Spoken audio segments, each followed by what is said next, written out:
Praise the Lord everyone. परमेश्वर ने आज का दिन हमें दिया, परमेश्वर का धन्यवाद करती हूँ। परमेश्वर महान है, परमेश्वर भला है और उसकी करुणा सदा की है। परमेश्वर ने आज का हमें दिन दिखाया, उसके लिए परमेश्वर का धन्यवाद करती हूँ। याकूब 4:3 में लिखा है, पर जो ज्ञान ऊपर से आता है वह पहले तो पवित्र होता है, फिर मिलनसार, कोमल और मृदु भाव और दया और अच्छे फलों से लदा हुआ और पक्षपात और कपट रहित है। सचमुच परमेश्वर हमसे जो बात करता है वो बहुत ही खूबसूरत होती है। जैसे जो अभी परमेश्वर के वचन में बात की गई है ज्ञान के बारे में, क्योंकि आज का ज्ञान जो है हमें बहुत सी बुरी चीज़ें सिखाता है, लेकिन जो परमेश्वर का ज्ञान होता है वो सचमुच ऊपर से आता है। उसमें कोई कपट नहीं होता, उसमें कोई छल नहीं होता, उसमें कोई बैर विरोध नहीं होती, ईर्ष्या नहीं होती, घमंड नहीं होता। तो जो परमेश्वर का प्रेम होता है, जो ज्ञान होता है वो ऊपर से आता है, वो बिल्कुल पवित्रताई में होता है। जैसे कि उसमें हमें आनंद होता है, चैन होता है, शांति होती है और एक दूसरे से मिलने की इच्छा रहती है कि लड़ाई झगड़े की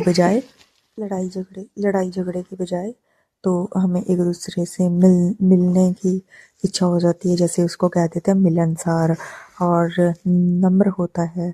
और बहुत मतलब कि ऐसा परमेश्वर का वचन हमें सिखाता है कि जो प्यार और जो ज्ञान ऊपर से होता है वो ऐसा पवित्र होता है कि उसकी किसी चीज़ के साथ तुलना नहीं की जा सकती। वो हमें नम्र बनाता है, हमें दया करना सिखाता है, हमें प्रेम करना सिखाता है, हमें दूसरों पे तरस खाना सिखाता है, हमें दान करना बताता है। जैसे कि हर एक चीज़ जो हमारे जीवन में चाहिए, तो इस वचन के द्वारा याकूब 3:17 के द्वारा हमारे जीवन में वो चीज़ें पूरी हो जाती हैं इस वचन के द्वारा। जैसे हमें पता चलता है कि हम परमेश्वर में कितने सही तरीके से चलते हैं इस वचन के द्वारा, कि ये सारी चीज़ें अगर हम में हैं तो हम परमेश्वर के वचन के काबिल हैं, परमेश्वर के काबिल हैं। अगर हम में गलतियां हैं तो हमें माफ़ी मांगकर परमेश्वर के पास वापस लौट आना चाहिए, क्योंकि वचन में हर जगह पर यही बताया गया है ज़्यादातर कि तौबा करो, माफ़ी मांगो, तौबा करो।